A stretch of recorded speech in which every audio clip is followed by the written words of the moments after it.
आप भी श्री कृष्ण जी के भगत है और श्रीमद् भगवद गीता सुन के ज्ञान में वृद्धि करना चाहते हैं तो आप बिल्कुल सही चैनल पर आए हैं। इस संपूर्ण गीता के सारांश संस्कृत के श्लोकों के साथ हिंदी में वर्णित करके और आसान भाषा में समझाया गया है। कर्म योग। अर्जुन ने कहा, हे जनार्दन, यदि आप बुद्धि को कर्म से श्रेष्ठ मानते हैं तो हे केशव, आप मुझे इस भयंकर कर्म में लगाते हैं। अर्जुन उवाच जायासि दिस कर्माण्यस्ते माता बुद्धिर्जनार्दन तत् किम कर्मणि घोरे मम नियोजसी Keshav. Arjun UVSA said jatasi speaking very highly CT al tho karmanah thun fruitive action te your mata opinion buddhiha intelligence janardana okasna tat therefore kim vahai karmani in action घोर घासली माम में नियोजासी engaging में। अनुवाद। अर्जुन ने कहा, हे जनार्दन, हे केशव, यदि आप सोचते हैं कि बुद्धि सकाम कर्म से श्रेष्ठ है तो आप मुझे इस घोर युद्ध में क्यों शामिल होने के लिए प्रेरित कर रहे हैं। भगवान श्री कृष्ण ने अपने अंतरंग मित्र अर्जुन को भवसागर से मुक्ति दिलाने के उद्देश्य से पिछले अध्याय में आत्मा के स्वरूप का अत्यंत विस्तारपूर्वक वर्णन किया है और साक्षात्कार का मार्ग सुझाया है। बुद्धियोग या कृष्ण भावनामृत। कभी कभी कृष्ण भावनामृत को जड़ता समझ लिया जाता है और ऐसी भ्रांति से ग्रस्त व्यक्ति प्रायः भगवान कृष्ण के पवित्र नाम का जप करके पूर्णतः कृष्ण भावनामृत प्राप्त करने के लिए किसी एकांत स्थान पर चला जाता है। किंतु कृष्ण भावनामृत दर्शन में प्रशिक्षित हुए बिना किसी एकांत स्थान पर कृष्ण के पवित्र नाम का जप करना उचित नहीं है, जहां व्यक्ति को भोले भाले लोगों से केवल सस्ती भक्ति ही प्राप्त हो सकती है। अर्जुन ने भी कृष्ण भावनामृत या बुद्धि योग या ज्ञान की आध्यात्मिक उन्नति में बुद्धिमत्ता को सक्रिय जीवन से संन्यास लेकर एकांत स्थान पर तपस्या करने जैसा समझा। दूसरे शब्दों में, वह कृष्ण भावनामृत का बहाना बनाकर युद्ध से कुशलतापूर्वक बचना चाहता था, परंतु एक सच्चे शिष्य की तरह उसने अपने गुरु के समक्ष यह विषय रखा और कृष्ण से उनके सर्वोत्तम कर्म पथ के बारे में प्रश्न किया। उत्तर में भगवान कृष्ण ने इस तृतीय अध्याय में कर्म योग या कृष्ण भावनामृत में कार्य करने की विस्तृत व्याख्या की। ऐसा प्रतीत होता है कि आप अपने भ्रमित शब्दों से मेरी बुद्धि को भ्रमित कर रहे हैं। मुझे वह एक बात निश्चित रूप से बताइए जिससे मुझे कल्याण की प्राप्ति हो। व्यामिश्रेणे वाक्येन। मैं एक साधु हूं। व्यामिश्रेण अस्पष्ट शब्दों से, ईव जैसे, वाक्यन शब्दों से, बुद्धिम बुद्धि ज्ञान से, मोहयसी भ्रमित करने वाला, ईव जैसे, में मेरा, तत् इसलिए, एकम केवल एक, वद कृपया बताइए, निश्चय पता लगाना, येन जिससे, श्रेय वास्तविक लाभ, अहम भा अपनुयाम प्राप्त हो। अनुवाद। आपकी अस्पष्ट शिक्षाओं से मेरी बुद्धि भ्रमित हो गई है, अतः कृपया मुझे निश्चय पूर्वक बताइए कि मेरे लिए सबसे अधिक हितकर क्या है। पिछले अध्याय में भगवद गीता की प्रस्तावना के रूप में अनेक मार्गों की व्याख्या की गई थी, जैसे सांख्य योग, बुद्धि योग, बुद्धि द्वारा इंद्रियों पर नियंत्रण, निष्काम कर्म तथा नवदीक्षित की स्थिति। यह सब अव्यवस्थित रूप से प्रस्तुत किया गया था। कर्म और बोध के लिए मार्ग की एक अधिक व्यवस्थित रूपरेखा आवश्यक होगी। इसलिए अर्जुन इन भ्रामक प्रतीत होने वाले विषयों को स्पष्ट करना चाहता था ताकि कोई भी सामान्य व्यक्ति इन्हें बिना गलत व्याख्या के स्वीकार कर सके। यद्यपि कृष्ण का शब्दों की किसी भी जादूगरी से अर्जुन को भ्रमित करने का कोई इरादा नहीं था, फिर भी अर्जुन कृष्ण भावनामृत की प्रक्रिया का अनुसरण नहीं कर सका, चाहे वह जड़ता से हो या सक्रिय सेवा से। दूसरे शब्दों में, अपने प्रश्नों के द्वारा वह उन सभी शिष्यों के लिए कृष्ण भावनामृत का मार्ग प्रशस्त कर रहे हैं जो भगवद गीता के रहस्य को गंभीरता से समझना चाहते हैं। भगवान ने कहा, हे निष्पाप, मैंने तुम्हें इस संसार में दो प्रकार की भक्ति बताई है, सांख्य के लिए ज्ञान योग और योगियों के लिए कर्म योग। श्री भगवान उवाच लोके स्मिन् द्वि विधा अब पूर्ण प्रक्रिया मायाजन योग सांख्यान कर्म योग योगिनाम। श्री भगवान उवाच, भगवान ने कहा, लोके इस संसार में, अस्मिन यह है, द्वे विधा दो प्रकार की, निष्ठा श्रद्धा पुरा पहले, प्रोक्ता कहा गया, माया मेरे द्वारा, अनग हे निष्पाप, ज्ञान, योगेन ज्ञान की जोड़ने वाली प्रक्रिया द्वारा, सांख्य नाम अनुभवजन्य दार्शनिकों का, कर्म योगेन भक्ति की जोड़ने वाली प्रक्रिया द्वारा, योगे नाम भक्तों का। अनुवाद। भगवान ने कहा, हे निष्पाप अर्जुन, मैं पहले ही बता चुका हूं कि दो प्रकार के पुरुष आत्मा को प्राप्त करते हैं। कुछ लोग उसे अनुभवजन्य दार्शनिक चिंतन द्वारा जानने के इच्छुक होते हैं और कुछ लोग उसे भक्ति द्वारा जानने के इच्छुक होते हैं। दूसरे अध्याय के श्लोक 29 में भगवान ने दो प्रकार की प्रक्रियाओं का वर्णन किया है, सांख्य योग और कर्म योग या बुद्धि योग। इस श्लोक में भगवान इसे और भी स्पष्ट रूप से समझाते हैं। सांख्य योग या आत्मा और पदार्थ की प्रकृति का विश्लेषणात्मक अध्ययन उन लोगों के लिए विषय है जो प्रयोगात्मक ज्ञान और दर्शन द्वारा अनुमान लगाने और चीजों को समझने के लिए इच्छुक हैं। दूसरे वर्ग के लोग कृष्ण भावनामृत में कार्य करते हैं, जैसा कि दूसरे अध्याय के 66वें श्लोक में बताया गया है। भगवान ने 39वें श्लोक में भी समझाया है कि बुद्धि योग या कृष्ण भावनामृत के सिद्धांतों का पालन करने से व्यक्ति कर्म के बंधनों से मुक्त हो सकता है और इसके अलावा इस प्रक्रिया में कोई दोष नहीं है। 61वें श्लोक में इसी सिद्धांत को और अधिक स्पष्ट रूप से समझाया गया है कि यह बुद्धि योग पूर्णतः परब्रह्म या अधिक विशिष्ट रूप से कृष्ण पर निर्भर होना है और इस प्रकार सभी इंद्रियों को बहुत आसानी से वश में किया जा सकता है।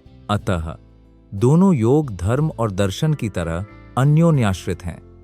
दर्शन के बिना धर्म भावना है या कभी कभी कट्टरता है, जबकि धर्म के बिना दर्शन मानसिक चिंतन है। अंतिम लक्ष्य कृष्ण है, क्योंकि जो दार्शनिक भी ईमानदारी से परम सत्य की खोज कर रहे हैं वे अंततः कृष्ण भावनामृत को प्राप्त होते हैं। यह भगवद गीता में भी कहा गया है। पूरी प्रक्रिया परमात्मा के संबंध में आत्मा की वास्तविक स्थिति को समझने के लिए है। अप्रत्यक्ष प्रक्रिया दार्शनिक चिंतन है, जिसके द्वारा धीरे धीरे व्यक्ति कृष्ण भावनामृत के बिंदु तक पहुंच सकता है, और दूसरी प्रक्रिया कृष्ण भावनामृत में सभी चीजों से सीधे जुड़ना है।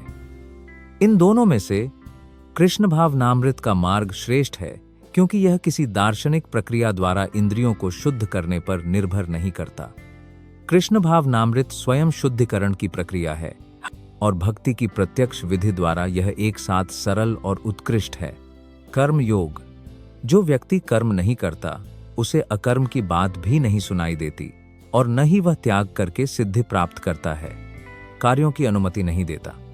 मैं मनुष्य की आत्मा को भोजन देता हूं, न सीये संन्यास न दीवा सिद्धिम समाधि गच्छति, न बिना कर्मणाम नियत कर्तव्यों का अनारंभत अनिष्पादन नैष्कर्म्यम प्रतिक्रिया से मुक्ति पुरुषः मनुष्य अश्नुते प्राप्ति न छ भी संन्यासात त्याग द्वारा एव केवल सिद्धिम सफलता समाधि गच्छति प्राप्ति। अनुवाद। केवल कर्म से विरत रहने से कोई व्यक्ति कर्मफल से मुक्ति नहीं प्राप्त कर सकता, न ही केवल त्याग से कोई पूर्णता प्राप्त कर सकता है। भौतिकवादी पुरुषों के हृदय को शुद्ध करने के लिए निर्धारित कर्तव्यों के निर्वहन द्वारा शुद्ध होने पर संन्यास आश्रम को स्वीकार किया जा सकता है। शुद्ध के बिना मनुष्य जीवन के चौथे आश्रम संन्यास को अचानक अपनाकर सफलता प्राप्त नहीं कर सकता। अनुभववादी दार्शनिकों के अनुसार केवल संन्यास ग्रहण करने या सकाम कर्मों से निवृत्त होने मात्र से व्यक्ति तुरंत नारायण के समान हो जाता है, किंतु भगवान कृष्ण इस सिद्धांत का समर्थन नहीं करते। हृदय की शुद्धि के बिना संन्यास सामाजिक व्यवस्था में विघ्न मात्र है। दूसरी ओर, यदि कोई अपने निर्धारित कर्तव्यों का निर्वहन किए बिना भी भगवान की दिव्य सेवा में लग जाता है, तो वह अपने उद्देश्य में जो कुछ भी आगे बढ़ा सकता है उसे भगवान बुद्धि योग स्वीकार करते हैं। स्वल्पम अपि अस्य धर्मस्य त्रायते महतो भयात्। ऐसे सिद्धांत का थोड़ा सा भी पालन व्यक्ति को बड़ी बड़ी कठिनाइयों पर विजय पाने में सक्षम बनाता है। जो व्यक्ति अपने कर्तव्यों का पालन नहीं करता वह एक क्षण भी नहीं टिकता, क्योंकि प्रकृति से उत्पन्न गुणों द्वारा सभी कर्म असहाय होकर किए जाते हैं। जाटु तिष्ठाटि अकर्माकृत कार्यते ही अवसह कर्मा सर्वाह प्राकृति जैर गुणय न ही निश्चय ही कश्चित कोई भी, क्षणम क्षण मात्र भी, अपि भी, जातु यहाँ तक कि, तिष्ठति खड़ा रहता है, अकर्म कृत बिना कुछ किए, कार्यते कार्य करने के लिए विवश, ही निश्चय ही आवश्य असहायतापूर्वक, कर्म कार्य, सर्वः सब कुछ, प्रकृति जयः प्रकृति के गुणों से, गुपैः गुणों द्वारा। अनुवाद: सभी मनुष्य प्रकृति के गुणों से उत्पन्न आवेगों के अनुसार असहाय होकर कर्म करने के लिए विवश होते हैं। अतः कोई भी व्यक्ति एक क्षण के लिए भी कुछ करने से नहीं रुक सकता। यह देहधारी जीवन का प्रश्न नहीं है, अपितु आत्मा का स्वभाव है कि वह सदैव सक्रिय रहती है। आत्मा की उपस्थिति के बिना भौतिक शरीर गति नहीं कर सकता। शरीर केवल एक मृत वाहन है जिसे आत्मा द्वारा संचालित किया जाता है, जो सदैव सक्रिय रहता है और एक क्षण के लिए भी नहीं रुक सकता। अतः आत्मा को कृष्ण भावनामृत के सत्कार्य में संलग्न रहना आवश्यक है, अन्यथा वह माया द्वारा निर्देशित कार्यों में संलग्न हो जाएगा। भौतिक ऊर्जा के संपर्क में आत्मा भौतिक गुणों को प्राप्त करती है और आत्मा को ऐसी आसक्तियों से शुद्ध करने के लिए शास्त्रों में वर्णित निर्धारित कर्तव्यों में संलग्न होना आवश्यक है। किंतु यदि आत्मा कृष्ण भावनामृत के अपने स्वाभाविक कार्य में संलग्न है, तो वह जो कुछ भी करने में सक्षम है वह उसके लिए कल्याणकारी है। श्रीमद् भागवतम इसकी पुष्टि करता है।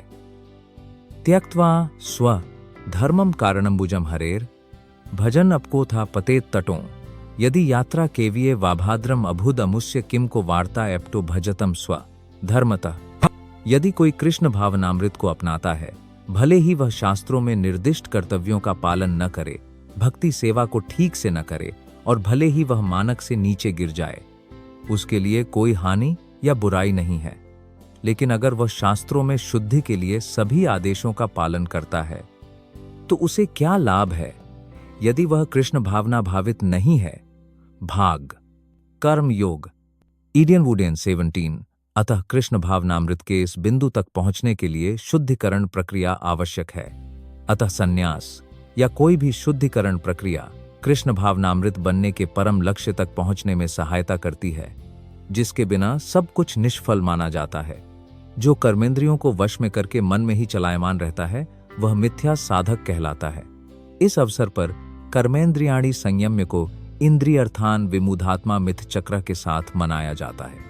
कर्म इंद्रियाणी 5 कर्मेंद्रियां संयम्य नियंत्रण करने वाला, यह जो अस्तय स्थित रहता है, मनसा मन से स्मरण सोचने वाला, इंद्रिय अर्थन इंद्रिय विषयों को, विमूढ़ मूर्ख आत्मा आत्मा, मिथ्या आचार ढोंगी सवह उच्चते कहा जाता है। अनुवाद: जो मनुष्य इंद्रियों और कर्मेंद्रियों को वश में रखता है, किंतु जिसका मन इंद्रिय विषयों में लगा रहता है, वह निश्चय ही अपने को धोखा देता है और उसे ढोंगी कहा जाता है।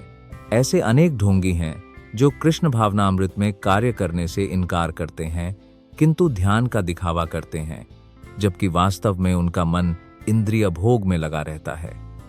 ऐसे ढोंगी परिष्कृत अनुयायियों को धोखा देने के लिए शुष्क दर्शन शास्त्र की बातें भी कर सकते हैं, किंतु इस श्लोक के अनुसार ये सबसे बड़े धोखेबाज हैं।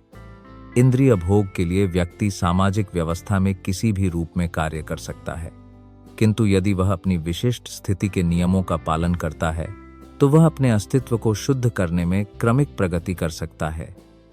किंतु जो व्यक्ति इंद्रिय भोग की खोज करते हुए योगी होने का दिखावा करता है, उसे सबसे बड़ा धोखेबाज कहा जाना चाहिए, भले ही वह कभी कभी दर्शन शास्त्र की बातें करता हो।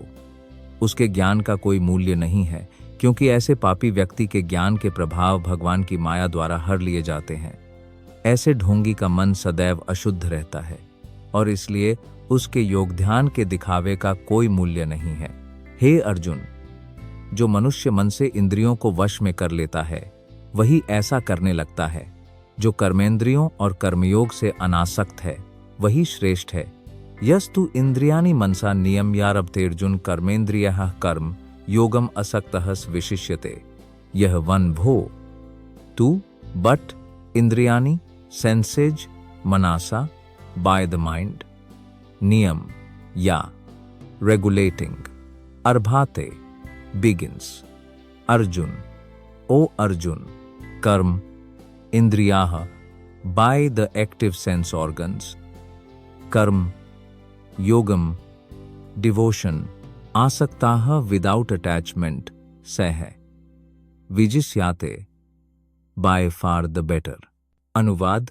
दूसरी ओर, जो मनुष्य मन के द्वारा इंद्रियों को वश में रखता है और अपनी कर्मेंद्रियों को आसक्ति रहित होकर भक्ति के कार्यों में लगाता है, वह कहीं अधिक श्रेष्ठ है।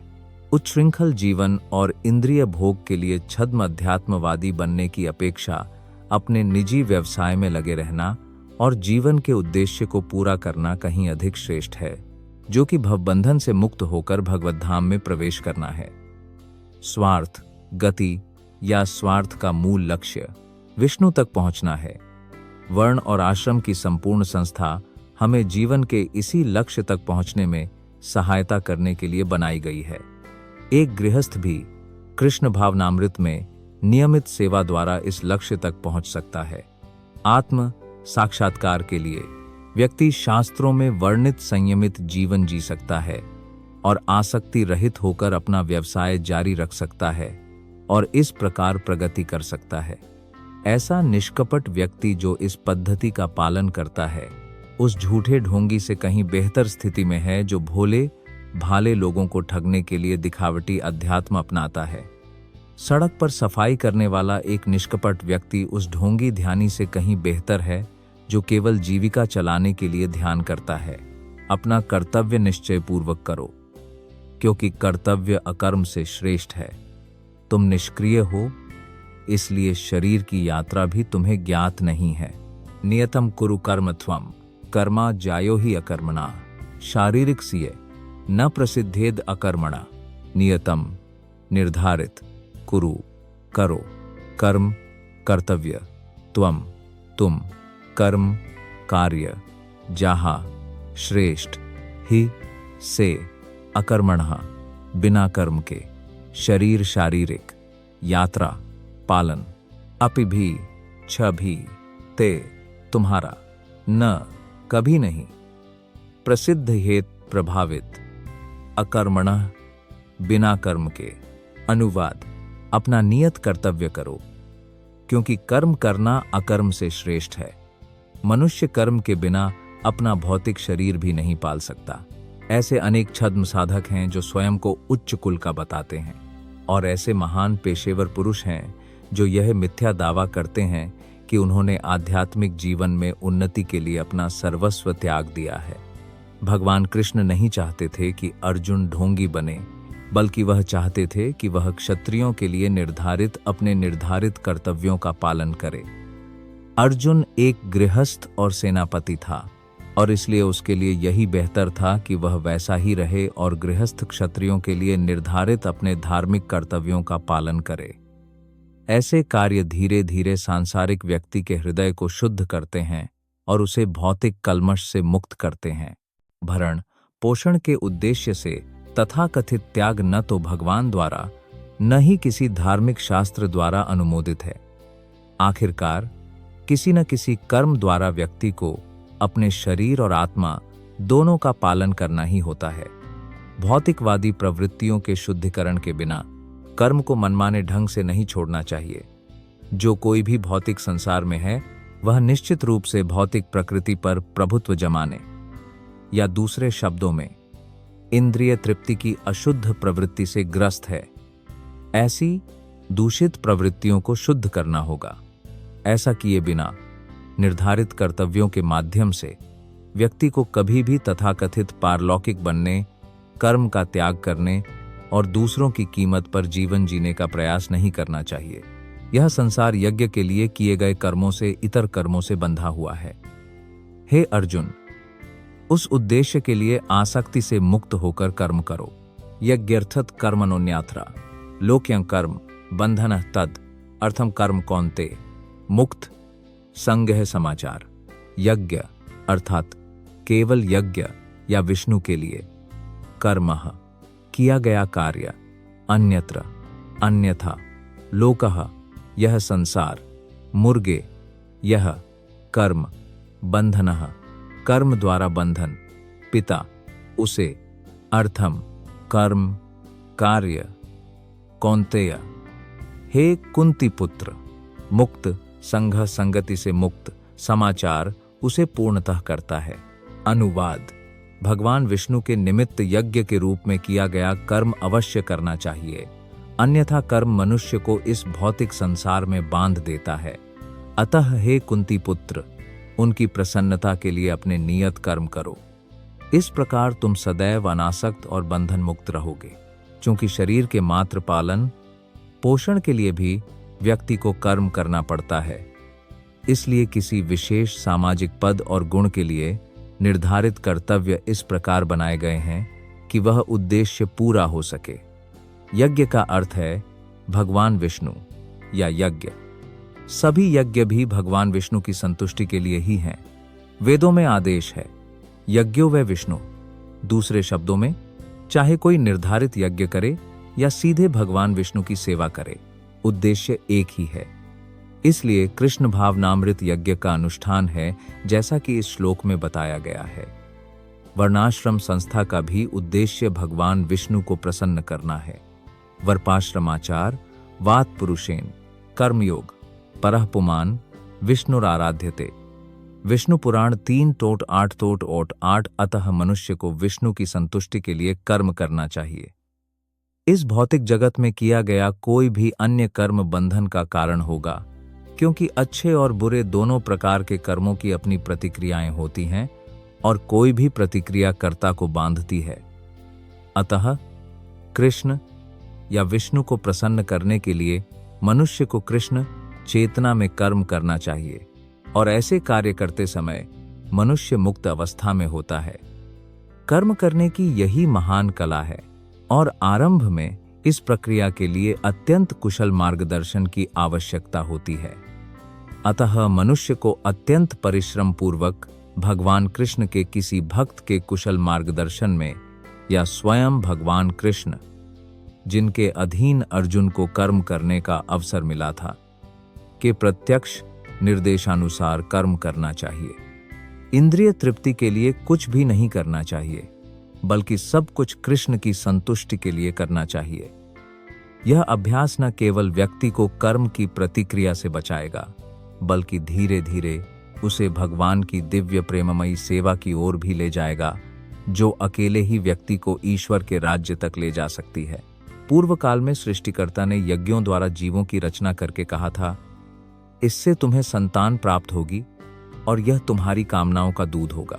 सह यज्ञ प्रजा एसारस्टीवीए पुरोवेका प्रजापति हनीना प्रसविस्य ध्वम एसा वोस्तु इस्ता कामा धुक सह सहित यज्ञः यज्ञ प्रजाः पीढ़ियां सृष्ट्वा सृजन करके पूरा प्राचीन उवाच कहा प्रजा पतिः प्राणियों के स्वामी अनेन इससे प्रस्विष्यध्वम अधिकाधिक समृद्ध हो एष निश्चय ही वह तुम्हारा अस्तु ऐसा हो इष्ट सभी वांछित काम धुक दाता।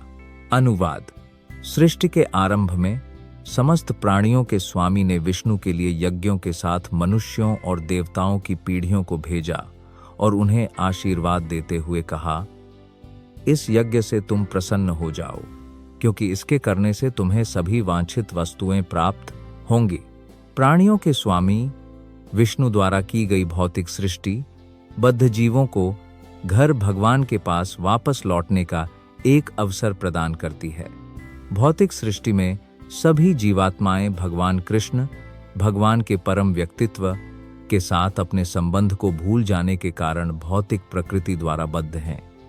वैदिक सिद्धांत हमें इस शाश्वत संबंध को समझने में सहायता करते हैं, जैसा कि भगवद गीता में कहा गया है, वेदैश्च सर्वैर अहम एव वेद्यः। भगवान कहते हैं कि वेदों का उद्देश्य उन्हें समझना है। वैदिक स्तोत्रों में कहा गया है, पतिन विश्वस्यात्मेश्वरम अतः, जीवों के स्वामी भगवान विष्णु हैं। श्रीमद् भागवत में भी श्रील सुखदेव गोस्वामी भगवान का कई प्रकार से पति के रूप में वर्णन करते हैं।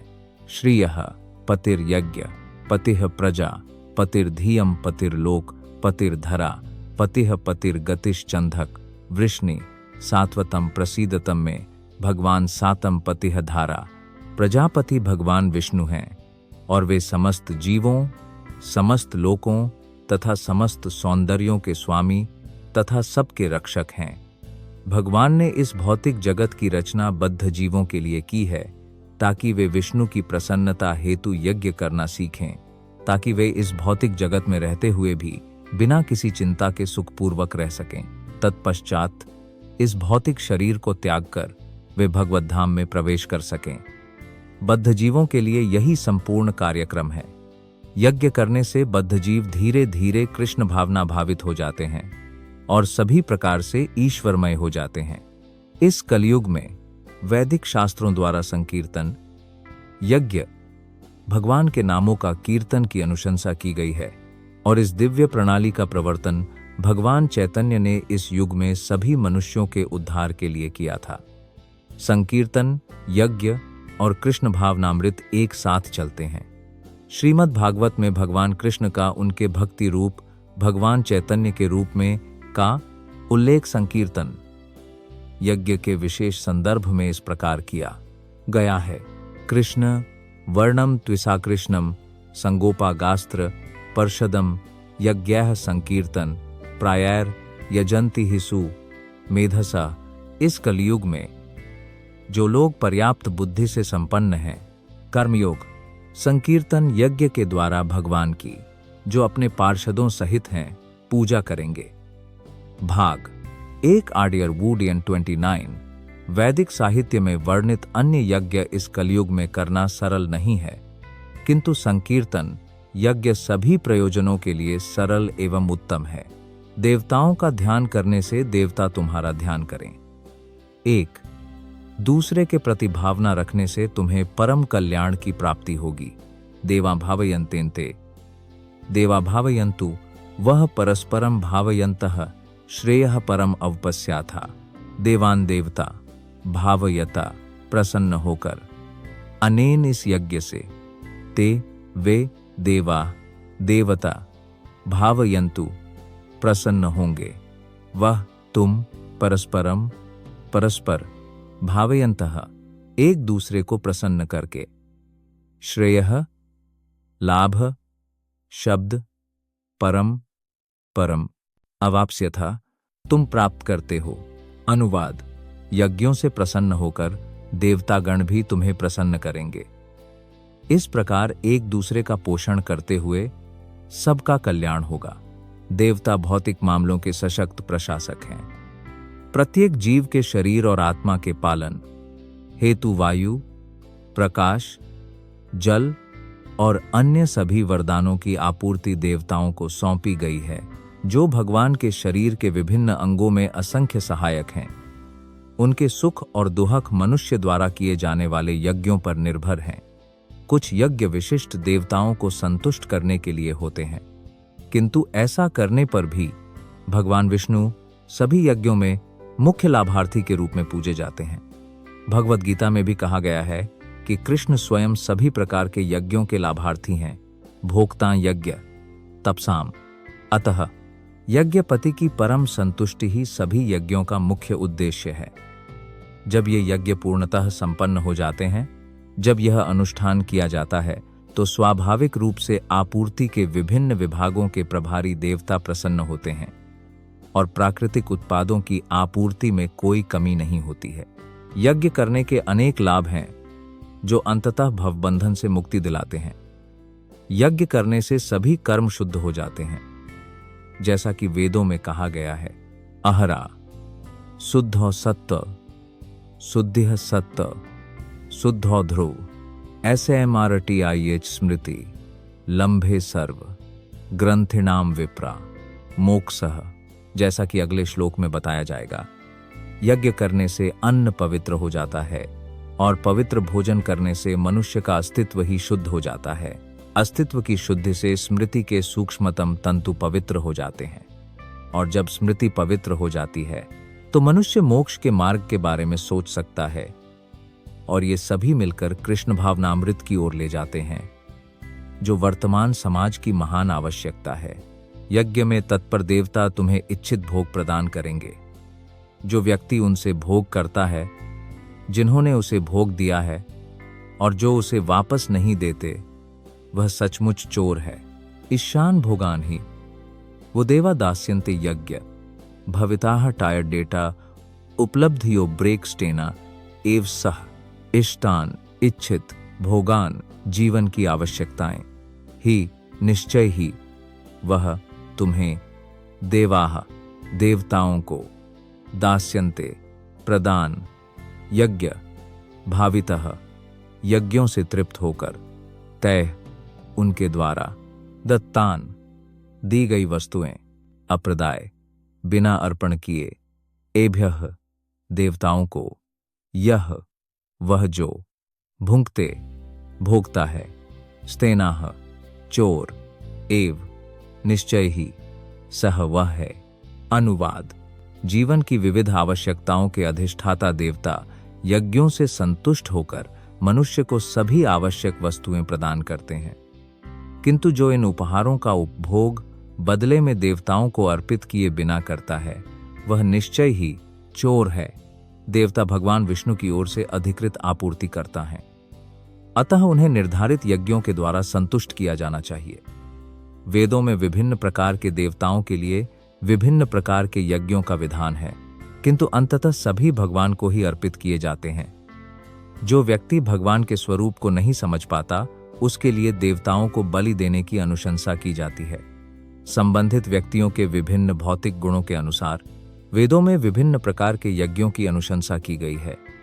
विभिन्न देवताओं की पूजा भी इसी आधार पर होती है, अर्थात विभिन्न गुणों के अनुसार। उदाहरण के लिए मांसाहारियों को देवी काली, जो भौतिक प्रकृति का विकराल रूप हैं, की पूजा करने की सलाह दी जाती है और देवी के समक्ष पशुबलि की अनुशंसा की जाती है, किंतु जो सतोगुणी हैं उनके लिए विष्णु की दिव्य पूजा की अनुशंसा की जाती है। लेकिन अंततः सभी यज्ञों का उद्देश्य क्रमशः दिव्य पद की ओर उन्नति करना है। सामान्य मनुष्यों के लिए कम से कम 5 यज्ञ, जिन्हें पंच महायज्ञ कहा जाता है, आवश्यक हैं। हालांकि हमें यह जानना चाहिए कि मानव समाज के लिए जीवन की सभी आवश्यक वस्तुएं भगवान के देवता प्रतिनिधियों द्वारा प्रदान की जाती हैं। कोई भी कुछ भी निर्मित नहीं कर सकता। उदाहरण के लिए मानव समाज के सभी खाद्य पदार्थों को लें। इन खाद्य पदार्थों में सतोगुणी व्यक्तियों के लिए अनाज, फल, सब्जियां, दूध, चीनी आदि शामिल हैं, और मांसाहारियों के लिए मांस आदि खाद्य पदार्थ भी शामिल हैं, जिनमें से किसी का भी निर्माण मनुष्य द्वारा नहीं किया जा सकता। फिर उदाहरण के लिए ऊष्मा, प्रकाश, जल, वायु आदि को लें, जो जीवन की आवश्यकताएं हैं। इनमें से किसी का भी निर्माण मानव समाज द्वारा नहीं किया जा सकता। परमेश्वर के बिना प्रचुर सूर्य प्रकाश, चंद्रमा की रोशनी, वर्षा, वायु आदि नहीं हो सकते, जिनके बिना कोई भी जीवित नहीं रह सकता। स्पष्टतः हमारा जीवन भगवान की आपूर्ति पर निर्भर है। यहाँ तक कि हमारे विनिर्माण उद्यमों के लिए भी हमें धातु, गंधक, पारा, मैंगनीज जैसे अनेक कच्चे माल और अनेक आवश्यक वस्तुओं की आवश्यकता होती है। ये सभी भगवान के कर्ता धर्ताओं द्वारा इस उद्देश्य से प्रदान किए जाते हैं कि हम इनका समुचित उपयोग करके आत्म साक्षात्कार हेतु स्वयं को स्वस्थ और तंदुरुस्त रखें, जिससे जीवन का अंतिम लक्ष्य अर्थात भौतिक अस्तित्व के संघर्ष से मुक्ति प्राप्त हो। जीवन का यह उद्देश्य यज्ञों के अनुष्ठान से प्राप्त होता है। यदि हम मानव जीवन के उद्देश्य को भूलकर केवल इंद्रिय तृप्ति के लिए भगवान के कर्ताओं से आपूर्ति लेते हैं और भौतिक अस्तित्व में अधिकाधिक उलझते जाते हैं, जो सृष्टि का उद्देश्य नहीं है, तो निश्चित रूप से हम चोर बन जाते हैं, और इसलिए हमें भौतिक प्रकृति के नियमों द्वारा दंडित किया जाता है। चोरों का समाज कभी सुखी नहीं रह सकता, क्योंकि उनके पास जीवन में कोई लक्ष्य नहीं। घोर भौतिकवादी चोरों का जीवन का कोई अंतिम लक्ष्य नहीं होता। वे केवल इंद्रिय तृप्ति की ओर उन्मुख होते हैं, न ही उन्हें यज्ञ करने का ज्ञान होता है।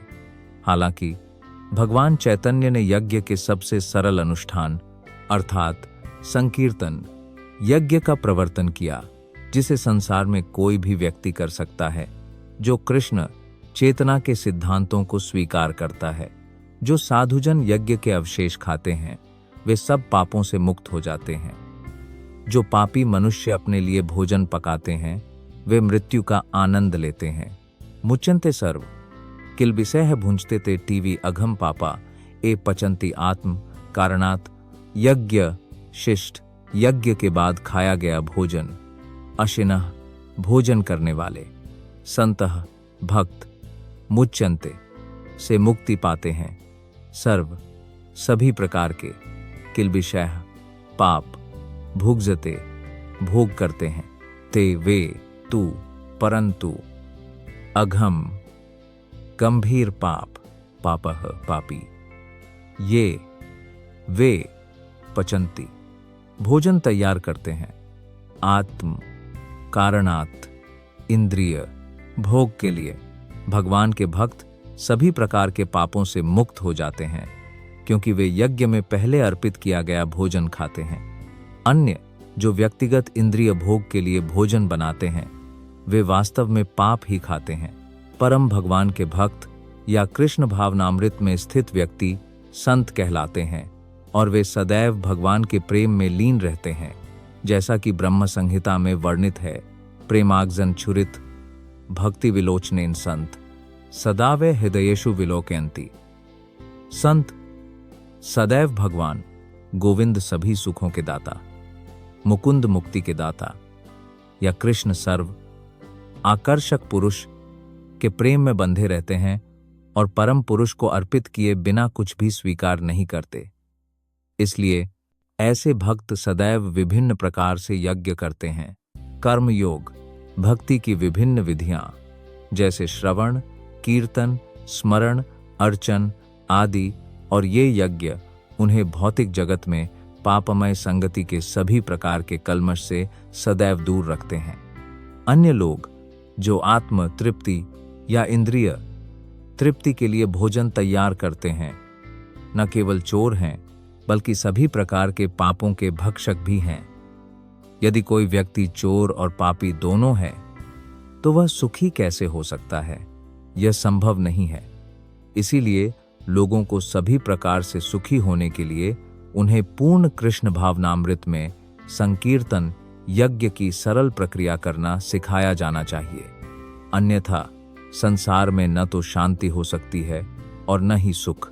अन्न से सभी जीव उत्पन्न होते हैं और वर्षा से अन्न उत्पन्न होता है। यज्ञ से वर्षा उत्पन्न होती है। यज्ञ ही कर्म का मूल है। आनद भवन्ति भूतानि पर्जन्याद अन्न संभवः यज्ञाद भवति पर्जन्यो यज्ञः कर्म समुद्भवः। अन्नत अनाज से, भवन्ति उगना, भूतानि भौतिक शरीर, पर्जन्यत वर्षा से, अन्य अन्न, संभवः संभव होते हैं, यज्ञात यज्ञ से, भवति संभव हो जाता है, पर्जन्यः वर्षा, यज्ञ यज्ञ करने से, कर्म निर्धारित कर्तव्य, समुद्भवः उत्पन्न। अनुवाद: सभी जीवधारी अन्न पर निर्भर रहते हैं जो वर्षा से उत्पन्न होता है। वर्षा यज्ञ से होती है और यज्ञ नियत कर्मों से उत्पन्न होता है। भगवद गीता के महान टीकाकार श्रील बलदेव विद्याभूषण इस प्रकार लिखते हैं: ये इंद्रद्य अंग तयवस्थितम यज्ञं सर्वेश्वरम विष्णुम अभ्यर्च्य तच्छेषम अश्नन्ति तेन तद्देह यंत्रम संपदयन्ति ते संतः सर्वेश्वरस्य भक्तः सर्व किल्बिषैर अनादि काल विवृद्धैर आत्मानुभव प्रतिबंधकैर निखिलैः पापैर विमुच्यन्ते। सर्वोच्च 7:35 分 PV 500 भगवान जो यज्ञ पुरुष या समस्त यज्ञों के निजी लाभार्थी कहलाते हैं, उन सभी देवताओं के स्वामी हैं जो उनकी उसी प्रकार सेवा करते हैं जैसे शरीर के विभिन्न अंग समष्टि की सेवा करते हैं। इंद्र, चंद्रमा, वरुण आदि देवता भौतिक कार्यों का प्रबंधन करने के लिए नियुक्त अधिकारी हैं और वेद इन देवताओं को संतुष्ट करने के लिए यज्ञों का निर्देश देते हैं ताकि वे प्रसन्न होकर अन्न उत्पादन हेतु पर्याप्त वायु, प्रकाश और जल प्रदान कर सकें। जब भगवान कृष्ण की पूजा की जाती है तो भगवान के विभिन्न अंग रूपी देवताओं की भी स्वतः पूजा हो जाती है। अतः देवताओं की पूजा करने की कोई पृथक आवश्यकता नहीं है। इसी कारण कृष्ण भावना भावित भगवान के भक्त क्रोण को भोजन अर्पित करते हैं और फिर खाते हैं। यह एक ऐसी प्रक्रिया है जो आध्यात्मिक रूप से शरीर का पोषण करती है। ऐसे कर्म से न केवल शरीर के पूर्व पाप कर्म नष्ट हो जाते हैं, बल्कि शरीर भौतिक प्रकृति के समस्त कल्मश से भी मुक्त हो जाता है। जब कोई महामारी फैलती है तो एक रोगाणुरोधक टीका व्यक्ति को उस महामारी के आक्रमण से बचाता है। इसी प्रकार भगवान विष्णु को अर्पित किया गया भोजन और फिर स्वयं ग्रहण किया गया भोजन हमें भौतिक मोह से पर्याप्त रूप से प्रतिरोधी बनाता है, और जो इस अभ्यास का अभ्यस्त है वह भगवान का भक्त कहलाता है। अतः कृष्ण भावना भावित व्यक्ति जो केवल कृष्ण को अर्पित किया गया भोजन खाता है, वह पिछले भौतिक संक्रमणों की सभी प्रतिक्रियाओं का प्रतिकार कर सकता है जो आत्म साक्षात्कार की प्रगति में बाधक हैं। दूसरी ओर जो ऐसा नहीं करता वह पाप कर्मों की मात्रा बढ़ाता रहता है और यह अगले शरीर को सूअर और कुत्ते के समान बनाता है और सभी पापों के परिणामी फल भोगने के लिए तैयार करता है। भौतिक जगत कल्मशों से भरा है और जो भगवान का प्रसाद विष्णु को अर्पित किया गया भोजन ग्रहण करके प्रतिरक्षित हो जाता है, वह आक्रमण से बच जाता है, जबकि जो ऐसा नहीं करता वह कल्मश के अधीन हो जाता है। खाद्यान्न या सब्जियां वस्तुतः खाद्यान्न है। मनुष्य विभिन्न प्रकार के खाद्यान्न, सब्जियां, फल आदि खाता है और पशु खाद्यान्न और सब्जियां, घास, पौधे आदि का अपशिष्ट खाते हैं। मांसाहार के आदि मनुष्यों को पशुओं को खाने के लिए वनस्पति उत्पादन पर भी निर्भर रहना पड़ता है। इसलिए अंततः हमें खेत के उत्पादन पर निर्भर रहना पड़ता है, न कि बड़े कारखानों के उत्पादन पर। और ऐसी वर्षा का नियंत्रण इंद्र, सूर्य, चंद्रमा आदि देवताओं द्वारा होता है और ये सभी भगवान के सेवक हैं। भगवान को यज्ञों से संतुष्ट किया जा सकता है, इसलिए जो इन्हें नहीं कर सकता वह स्वयं को अभाव में पाता है। यही प्रकृति का नियम है।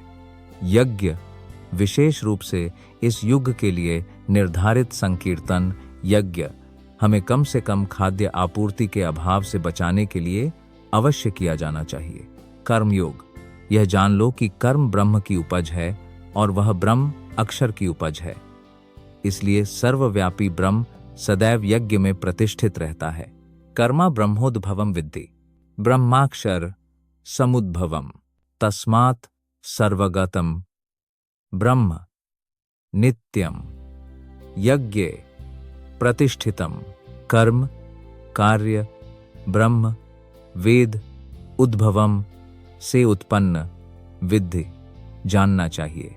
ब्रह्म, वेद, अक्षर, परम ब्रह्म, ईश्वर का व्यक्तित्व, समुद्भवम, प्रत्यक्ष रूप से प्रकट, तस्मात्, इसलिए, सर्व गतम, सर्वव्यापी, ब्रह्म, अतिक्रमण, नित्यम, सदा, यज्ञ, यज्ञ में, प्रतिष्ठितम, स्थित।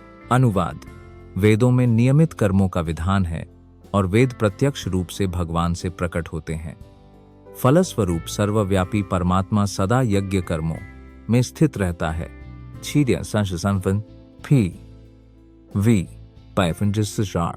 यज्ञार्थ कर्म या केवल कृष्ण की संतुष्टि के लिए कर्म की आवश्यकता इस श्लोक में अधिक स्पष्ट रूप से कही गई है। यदि हमें यज्ञ पुरुष विष्णु की संतुष्टि के लिए कर्म करना है तो हमें ब्रह्म या दिव्य वेदों में कर्म की दिशा खोजनी होगी। अतः वेद कर्म दिशाओं के संहिता हैं। वेदों के निर्देश के बिना किया गया कोई भी कार्य विकर्म या अनधिकृत या पापपूर्ण कर्म कहलाता है। अतः कर्म के फल से बचने के लिए मनुष्य को सदैव वेदों से निर्देश लेना चाहिए। जिस प्रकार सामान्य जीवन में राज्य के निर्देशानुसार कर्म करना पड़ता है, उसी प्रकार मनुष्य को भगवान की परम अवस्था के निर्देशानुसार कर्म करना होता है। वेदों में ऐसे निर्देश भगवान के श्वास प्रश्वास से प्रत्यक्ष रूप से प्रकट होते हैं। कहा गया है, अस्य महतो भूतस्य नाश्वासितम एतद यद ग्वेदो यजुर्वेदः सामवेदो थर्वन गिरसा। चारों वेद अर्थात ग्वेद, यजुर्वेद, सामवेद और अथर्ववेद सभी भगवान के श्वास से प्रकट हुए हैं। सर्वशक्तिमान होने के कारण भगवान श्वास लेकर बोल सकते हैं। ब्रह्म संहिता में पुष्टि की गई है कि भगवान अपनी प्रत्येक इंद्रिय के माध्यम से अन्य सभी इंद्रियों के कार्यों को करने की सर्वशक्तिमान शक्ति रखते हैं। दूसरे शब्दों में, भगवान अपनी श्वासों के माध्यम से बोल सकते हैं और अपनी आंखों से गर्भाधान कर सकते हैं। वस्तुतः ऐसा कहा जाता है कि उन्होंने भौतिक प्रकृति पर दृष्टि डाली और इस प्रकार सभी जीवों को जन्म दिया। बद्ध जीवों को भौतिक प्रकृति के गर्भ में उत्पन्न या गर्भाधान करने के बाद उन्होंने वैदिक ज्ञान में निर्देश दिए कि ऐसे बद्ध जीव कैसे अपने घर भगवान के पास वापस लौट सकते हैं। हमें सदैव स्मरण रखना चाहिए कि भौतिक प्रकृति में बद्ध जीव सभी भौतिक भोग के लिए लालायित रहते हैं, किंतु वैदिक निर्देश इस प्रकार बनाए गए हैं कि व्यक्ति अपनी विकृत इच्छाओं को तृप्त कर सके और फिर अपने तथाकथित भोग को समाप्त करके भगवान के पास लौट सके। यह बद्ध जीवों के लिए मुक्ति प्राप्त करने का अवसर है। इसलिए बद्ध जीवों को कृष्ण भावना भावित होकर यज्ञ की प्रक्रिया का पालन करने का प्रयास करना चाहिए। यहाँ तक कि जो लोग वैदिक आदेशों का पालन नहीं कर सकते, वे भी कृष्ण भावनामृत के सिद्धांतों को अपना सकते हैं और यह वैदिक यज्ञों या कर्मों का स्थान ले लेगा। हे अर्जुन, जो इस संसार में इस प्रकार से चलाए गए चक्र का पालन नहीं करता, वह जो पाप रहित होकर इंद्रियों में रमण करता है, वह व्यर्थ ही जीता है। एवं प्रवर्तितम कक्रम नानुवार्तायतिहा, यह अघायुर इंद्रियर्मो। एवं इस प्रकार निर्धारित प्रवर्तितम वेदों द्वारा स्थापित चक्रम चक्र न नहीं करता, अनुवर्तयति अपनाता, इहा इस जीवन में, यह जो अघायुः पापों से भरा जीवन, इंद्रिय आरामः इंद्रिय तृप्ति में तृप्त, मोघम व्यर्थ, पार्थ हे पृथा पुत्र अर्जुन, सह ऐसा करने वाला, जीवति जीवित रहता है। अनुवाद, हे अर्जुन, जो मनुष्य इस वैदिक यज्ञ पद्धति का पालन नहीं करता, वह निश्चय ही पापमय जीवन व्यतीत करता है, क्योंकि जो मनुष्य केवल इंद्रियों में रमण करता है, वह व्यर्थ ही जीता है। 7:33 PW 500 ऑडियंस आर। भगवान ने यहाँ कठोर परिश्रम करने और इंद्रिय तृप्ति भोगने के भोगवादी दर्शन की निंदा की है। अतः जो लोग इस भौतिक जगत का भोग करना चाहते हैं, उनके लिए उपर्युक्त यज्ञ चक्र का पालन परम आवश्यक है। जो व्यक्ति ऐसे नियमों का पालन नहीं करता, वह अत्यंत जोखिम भरा जीवन जी रहा है और उसकी अधिकाधिक निंदा हो रही है। प्रकृति के नियमानुसार यह मानव जीवन विशेष रूप से आत्म साक्षात्कार के लिए है। 3 मार्गों में से किसी एक द्वारा, अर्थात कर्मयोग, ज्ञान योग या भक्ति योग। जो अध्यात्मवादी पाप और पुण्य से परे हैं, उनके लिए निर्धारित यज्ञों का कठोरता से पालन करने की आवश्यकता नहीं है, किंतु जो लोग इंद्रिय तृप्ति में रत हैं, उन्हें उपर्युक्त यज्ञ चक्र द्वारा शुद्धि की आवश्यकता है। विभिन्न प्रकार के कार्य होते हैं। जो कृष्ण भावना भावित नहीं हैं, वे निश्चित रूप से इंद्रिय चेतना में रत हैं, अतः उन्हें पवित्र कर्म करने की आवश्यकता है। यज्ञ प्रणाली इस प्रकार नियोजित की गई है कि इंद्रिय चेतन व्यक्ति इंद्रिय तृप्ति कर्म की प्रतिक्रिया में उलझे बिना अपनी इच्छाओं की पूर्ति कर सकें। संसार की समृद्धि हमारे अपने प्रयासों पर नहीं, बल्कि देवताओं द्वारा प्रत्यक्ष रूप से संपन्न परमेश्वर की पृष्ठभूमि व्यवस्था पर निर्भर करती है। अतः यज्ञों का सीधा उद्देश्य वेदों में वर्णित विशिष्ट देवता हैं। अप्रत्यक्ष रूप से। यह कृष्ण भावनामृत का अभ्यास है, क्योंकि जब कोई यज्ञ करने में निपुण हो जाता है तो वह निश्चित रूप से कृष्ण भावना भावित हो जाता है। किंतु यदि यज्ञ करने से कोई कृष्ण भावना भावित नहीं होता तो ऐसे सिद्धांतों को केवल नैतिक संहिताओं के रूप में गिना जाता है। अतः व्यक्ति को अपनी प्रगति को केवल नैतिक संहिताओं तक ही सीमित नहीं रखना चाहिए, बल्कि कृष्ण भावनामृत प्राप्त करने के लिए उनसे परे जाना चाहिए। जो मनुष्य स्वयं के प्रति आकर्षित है और स्वयं से संतुष्ट है, और जो स्वयं में ही संतुष्ट है, उसे कुछ भी करने की आवश्यकता नहीं है। जो है वही तुम हो, तस्य कार्यम ना विद्यते। यह जो तू, परंतु आत्मा रतिः आनंद लेता है, एव निश्चय ही स्यात् रहता है, आत्मा तृप्तः स्वयं प्रकाशित च, और मानवः मनुष्य आत्मनि अपने आप में, एव केवल च और संतुष्टः पूर्णतः तृप्त, तस्य उसका, कार्यम कर्तव्य, नन नहीं, विद्यते अस्तित्व में है। अनुवाद: तथापि जो आत्मा में ही आनंदित है, जो आत्मा में ही प्रकाशित है, जो आत्मा में ही आनंदित है और आत्मा से ही संतुष्ट है, पूर्णतया तृप्त है, उसके लिए कोई कर्तव्य नहीं है। जो व्यक्ति पूर्णतः कृष्ण भावना भावित है और कृष्ण भावना भावित अपने कर्मों से पूर्णतः संतुष्ट है, उसे अब कोई कर्तव्य नहीं करना पड़ता। कृष्ण भावना भावित होने के कारण उसके भीतर की समस्त अशुद्धियां, जो हजारों यज्ञों का फल है, तुरंत ही शुद्ध हो जाती हैं। चेतना के ऐसे शुद्ध होने से व्यक्ति को परमेश्वर के साथ अपने शाश्वत संबंध में पूर्ण विश्वास हो जाता है।